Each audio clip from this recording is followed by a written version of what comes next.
Bonjour, je m'appelle Shurd et dans cette vidéo, je vais vous expliquer comment transférer le boîtier de votre Volvo Smart Key d'une ancienne clé vers un nouveau boîtier. Pour ce service de transfert, vous aurez besoin de votre boîtier d'origine, du nouveau boîtier et bien sûr d'un tournevis plat pour l'ouverture. Nous allons commencer comme suit. Prenez votre clé d'origine et à l'arrière, il y a un petit curseur que je peux déplacer sur le côté, après quoi la clé de secours sort. Lorsque nous remettons la clé de secours à moitié en place et que nous appuyons ensuite légèrement vers le bas, le boîtier s'ouvre déjà. Il ne pourra pas s'ouvrir complètement et c'est là que nous allons utiliser le tournevis. Nous allons l'ouvrir délicatement en faisant levier depuis différents angles afin qu'il s'ouvre ensuite. Super! Nous voyons ici directement les piles, le porte-piles et la carte électronique. Eh bien, nous allons faire la même chose avec le nouveau boîtier sur lequel il faut tout transférer.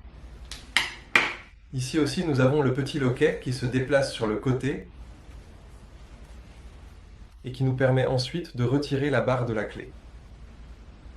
Nous la remettons un peu en place et nous l'ouvrons légèrement.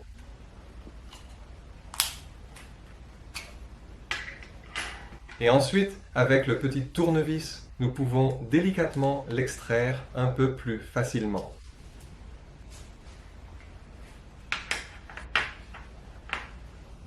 Faites bien attention lors du transfert. Il existe deux versions de cette Smart. Nous avons la version où le porte-piles ressemble à ceci, où les deux petits points ressortent vers le haut.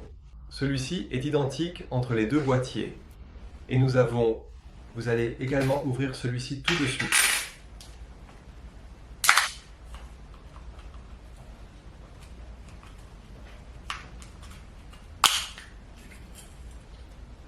Le boîtier suivant ou sur le côté se trouve également un second porte-piles. Je dois le remettre à sa place.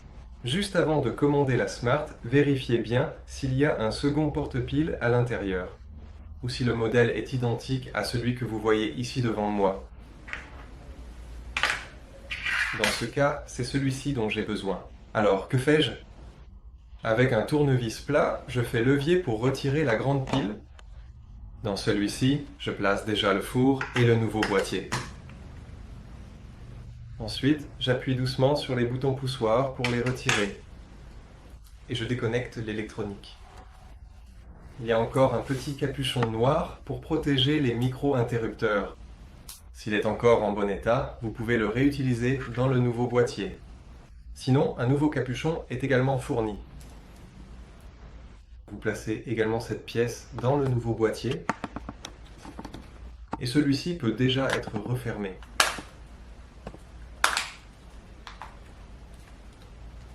Après avoir refermé, vérifiez que chaque bouton fonctionne correctement. Ensuite, la lame de clé retirée peut être replacée dans le nouveau boîtier. Et voilà comment cette Volvo Smart Key est transférée dans un nouveau boîtier.